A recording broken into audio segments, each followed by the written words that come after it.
Still on how our brains work, and this is in regards to memories, that is, traumatic childhood memories. We looked at how sometimes the brain refashions experiences from very traumatic experiences to a lesser version of what the body and the mind and the brain of an individual can easily adapt to. And this is very common. Maybe I used an example that is a little bit on the extreme, by we're looking at somebody remembering a tree instead of a person. I'm going to give you a real life example of how this is true. There is this podcast I listened to of a lady giving an account of her childhood experience, and she had given this story several times on various platforms, and I believe TV as well. And she had given the same story as it was, like painting this very flashy sort of perfect childhood experience with a very perfect dad. And then on this particular day where she was giving this interview on this podcast, she sort of needed to clarify something with her mom. So she called the mom, wanting to get some more information on on the experience or on the story. And then the mom gave a very different version of what she had been telling for years. Like there was a huge discrepancy in regards to what her brain was telling her she experienced and what the experience was really. So when she looked at it, it was like her brain had totally changed the entire experience to sort of suit what her brain could accommodate.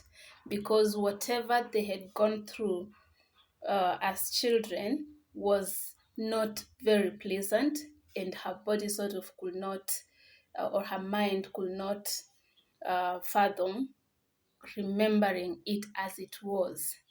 So she had refashioned a completely different story in her head, and this is what she had convinced herself to be the true version of her experience.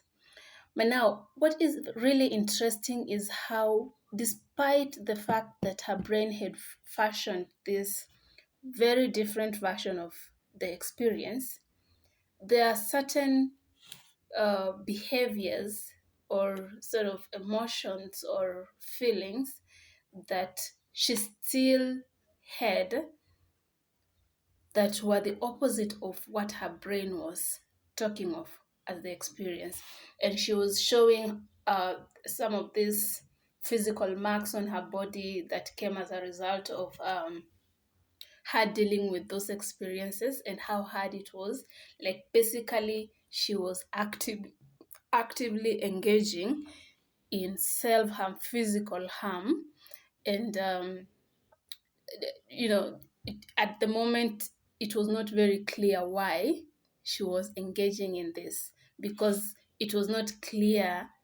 Her mind had completely tried to erase the real experience that she had gone through. So it is really amazing how the brain sometimes can really trick you into thinking that you did not experience certain things the way you experienced, but yet you keep on reliving these experiences in other ways. So you might not necessarily bring them to consciousness, the memories as they were, but there is a very subconscious level that keeps these memories very far from your consciousness, that keeps on coming up in form of how you feel, how you interact with others, how you react to issues, how you feel about yourself. And it can be really confusing when you're looking at your current symptoms.